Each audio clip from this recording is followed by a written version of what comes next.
Hello, and welcome to our podcast episode number 25, Sidney Young's Epic Failure in High Society. I'm Timothy, and I'm here with my good friend Thomas. Tonight, we are going to discuss a film called How to Lose Friends and Alienate People. There will be spoilers. How to Lose Friends and Alienate People is a 2008 comedy drama film directed by Robert B.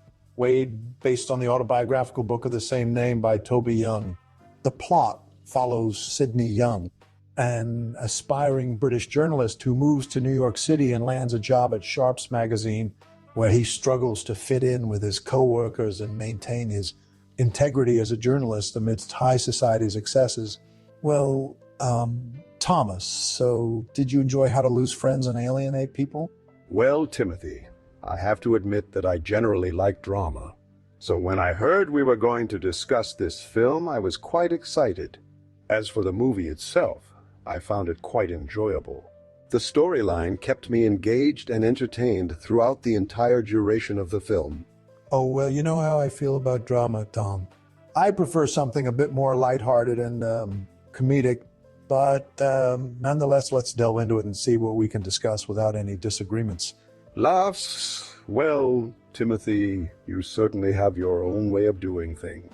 Anyway, I think the movie did a great job of showcasing the struggles of Sidney Young, played by Simon Pegg, as he navigates through the treacherous waters of high society journalism. The characters were well developed and acted out their roles superbly. I must say that I was quite impressed with the casting choice for Simon Pegg. He did an excellent job portraying Sidney Young.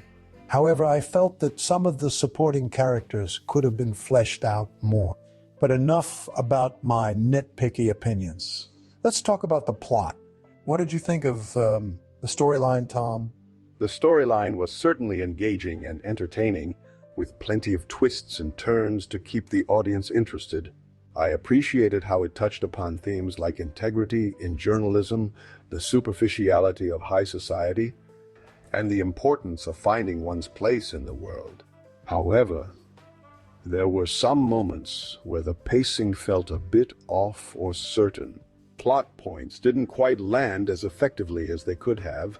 I completely agree with you on that point, Tom. The pacing did seem to drag at times, especially during some of the more dramatic scenes. However, there were also moments where the film was quite funny and lighthearted, which helped balance things out a bit. Overall, what would be your rating for this movie? Well, I think it's important to keep in mind that this is a comedy, drama, and not just a straight drama. With that said, I would rate it a solid 6 out of 10 stars. It definitely has its moments where it shines, but there were some aspects that could have been improved upon. However, overall, I found it to be an enjoyable watch and would recommend it to those who appreciate both comedy and drama in their films. Well, I must say that my rating for this film is quite different from yours, Tom. As a fan of lighthearted comedies, I found the movie to be quite disappointing. The humor was not as consistent or clever as I'd hoped it would be, and there were too many dramatic elements for my taste. So with that being said, I would give How to Lose Friends and Alienate People a rating of 4 out of 10 star. It's certainly not one of my favorites, but maybe others will appreciate it more than I did. Well, Timothy, we can certainly agree to disagree on this one. While you may not have enjoyed the film as much as I did, I think it's important to acknowledge that different people have diverse preferences when it comes to entertainment. It's part of what makes movie watching so fascinating and enjoyable. So, do you think there were any redeeming qualities about the film worth mentioning? Any particular scenes or performances that stood out for you? I must say that Simon Pegg's performance as Sidney Young was quite good. He did a great job of portraying the character's transition from an awkward outsider to someone who seemed more comfortable in high society. Additionally, there were some funny moments scattered throughout the film, which made me chuckle from time to time. However, those moments weren't enough to make up for the overall disappointment I felt towards this movie. Well, it seems like we have different opinions about how to lose friends and alienate people, but that's what makes discussing movies so interesting. We can always learn from each other's perspectives and appreciate the diverse tastes in cinema. So, moving on to our next topic for discussion, do you want to talk about any other aspects of the film, or should we switch gears completely? Well, I think we've discussed enough about this movie for now. How about we move on to a different topic related to filmmaking or cinema in general? There are so many interesting topics to explore. Well, I think that's a great idea, Timothy. Since we've been discussing films and our preferences, maybe we could talk about the importance of music in filmmaking. It can really elevate the overall viewing experience. Don't you agree? Indeed, Tom. The soundtrack of a film plays a crucial role in setting the tone and enhancing the emotions of a scene. In the case of How to Lose Friends and Alienate People, what are your thoughts on the soundtrack? Did it add anything to your viewing experience, or do you think it could have been better? Well, I must say that I didn't really pay much attention to the soundtrack during my first watch of the film. However, upon further reflection and listening to some of the songs used in it, I can appreciate how they were chosen to complement certain moods or situations within the storyline. For example, there are moments where upbeat pop tunes play in contrast with more dramatic scenes, which adds an interesting dynamic to the film's overall aesthetic. Yes, you're right, Tom. The soundtrack does have some catchy songs that help lighten up the mood during some of the more dramatic moments in the film. However, I feel like it could have been utilized more effectively to enhance certain scenes or character arcs. Do you agree with me on that point? Well, while I can see where you're coming from, Timothy, I also think that sometimes less is more when it comes to incorporating music into a film. Overusing the soundtrack can be just as jarring and distracting as having none at all. So maybe in this case, the filmmakers made a conscious decision not to overpower the story with too much music. What are your thoughts on that possibility? Well, I never really thought about it like that, Tom. But now that you mention it, it does make sense. Maybe the filmmakers wanted to keep the focus on Sidney Young's journey and not be too distracted by the music. In any case, I think we can agree that the soundtrack of How to Lose Friends and Alienate People had its moments, but could have been utilized better in some areas. Indeed, Tim. It's always interesting to discuss different aspects of filmmaking and how various elements come together to create a final product. So, do you want to move on to another topic related to cinema, or would you like to touch upon something else about this particular movie? Well, Thomas, since we've discussed the soundtrack, I think it would be interesting to talk about the actors and their characters in How to Lose Friends and Alienate People.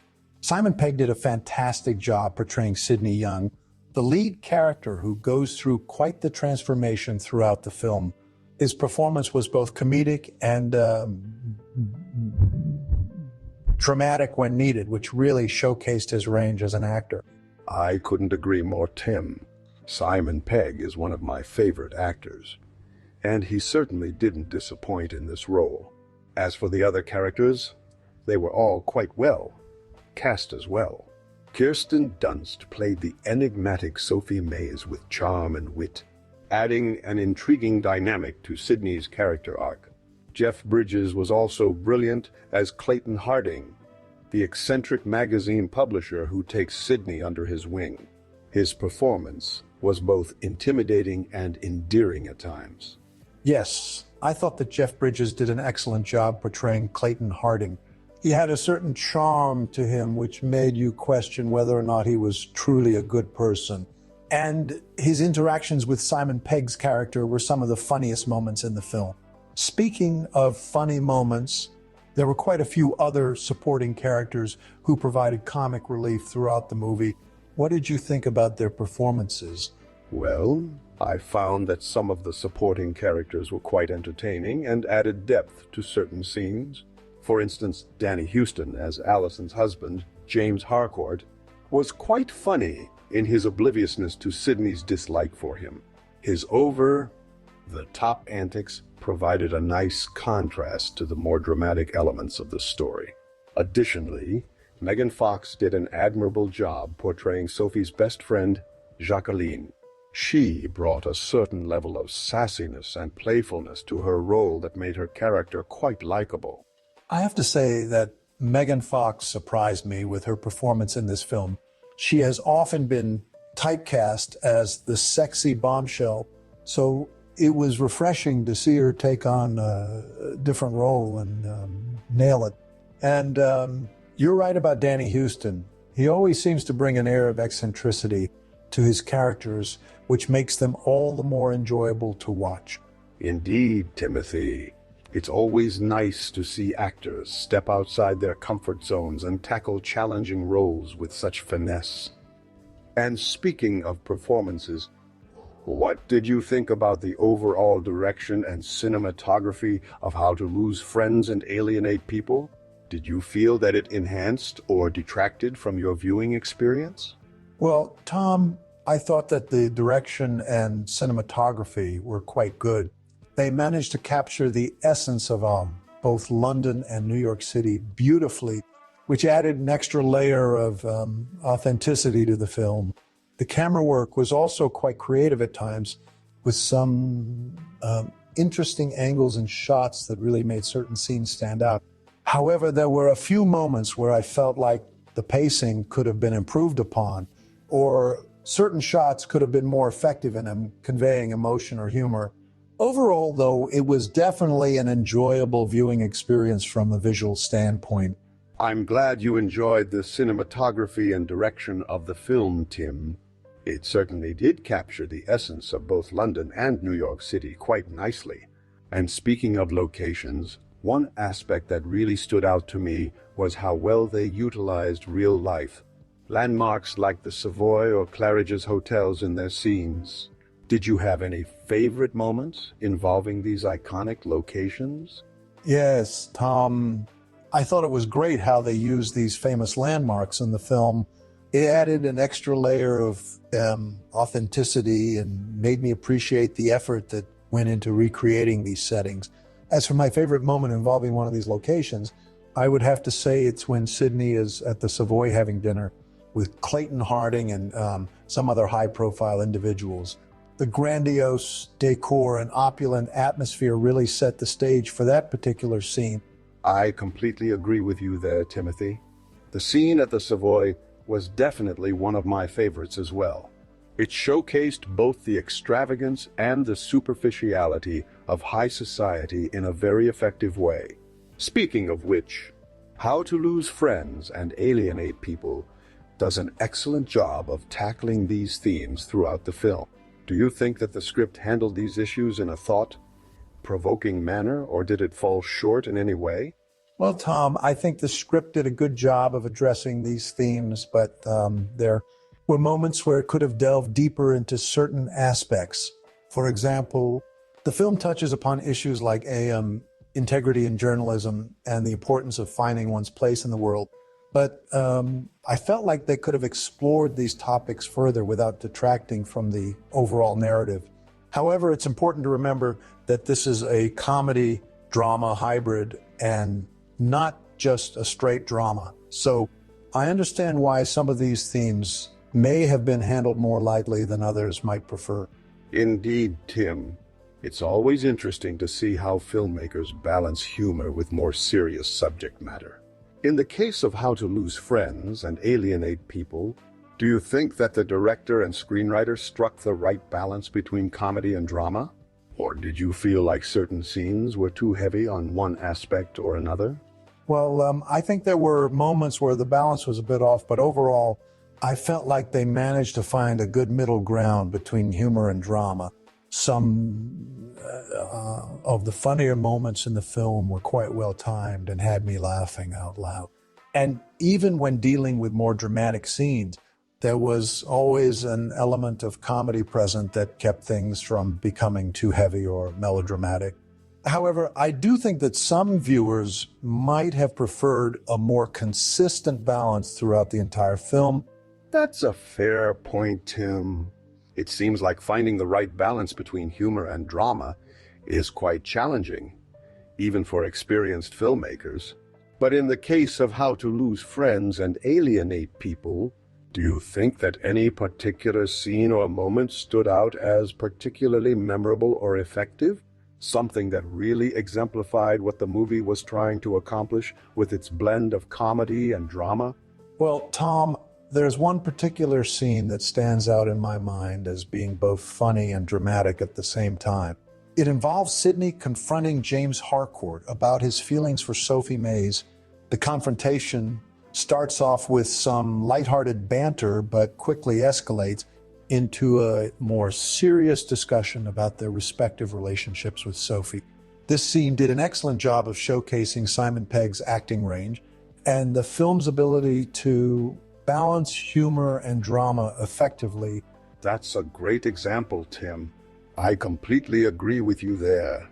That scene was both funny and emotionally charged, which really showcased how well the script and direction were able to blend those two elements together.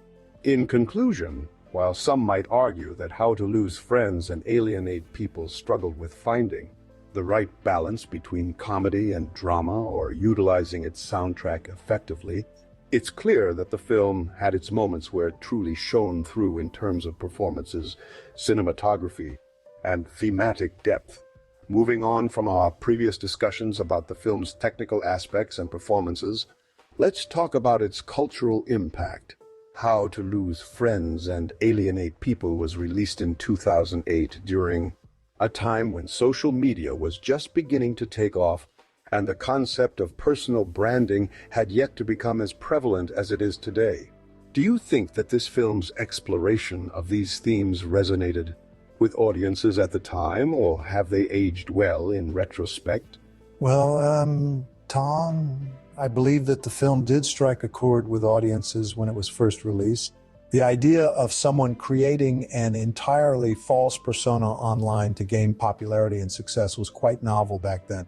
And while some aspects of the film might feel dated now, its themes about authenticity, integrity, and maintaining one's true self in the face of external pressures still resonate strongly today. That's an interesting point, Timothy. I think what makes this film stand out is that it tackles these themes through a mix of humor and drama, which makes it more palatable to a wider audience. And while some might argue that the movie glamorizes aspects of high society or New York City life, it ultimately serves as a cautionary tale about the dangers of losing sight of who you are in pursuit of fame and fortune. Surely, Tom, the film does an excellent job of showing the darker side of celebrity culture and how easily someone can get swept up in the glitz and glamour without considering the consequences. And even though Sidney goes through quite a transformation throughout the story, it's his relationships with other characters, particularly Clayton Harding and Allison Pond, that help him realize what's truly important in life. That brings me to my next point, Tim. One of the most memorable aspects of How to Lose Friends and Alienate People is its portrayal of mentorship between Sidney Young and Clayton Harding.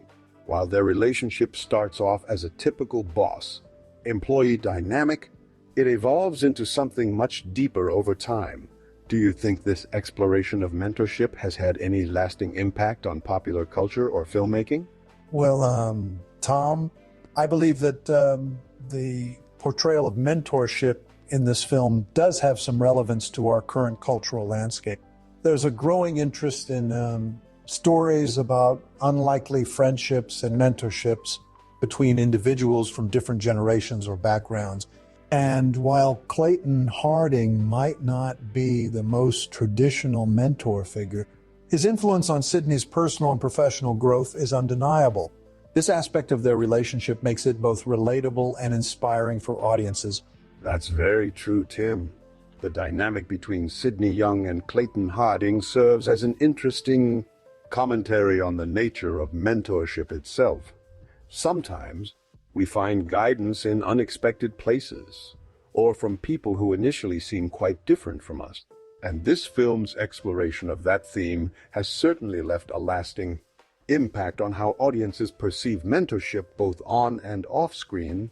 Surely, Tom, in conclusion, How to Lose Friends and Alienate People continues to resonate with audiences today due to its thought-provoking exploration of themes like authenticity, personal branding, and mentorship through a compelling blend of humor and drama.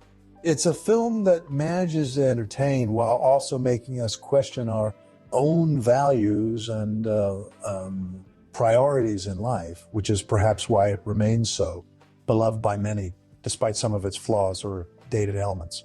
Timothy, I couldn't agree more. It's amazing how this film has stood the test of time in terms of its thematic relevance and overall impact on popular culture. As we wrap up our discussion today, I think it's safe to say that How to Lose Friends and Alienate People is a true classic in its own right. Unquestionably, Tom. This film really hits home with so many people from different backgrounds and generations. It's a testament to the power of good storytelling and stellar performances. And speaking of which, I just want to thank all our wonderful listeners for joining us tonight as we delved into this fantastic film. If you enjoyed our discussion today, please don't hesitate to leave a comment below or subscribe to our channel for more engaging content like this in the future. And remember, folks, always stay true to yourself and never forget the importance of treating others with respect and kindness.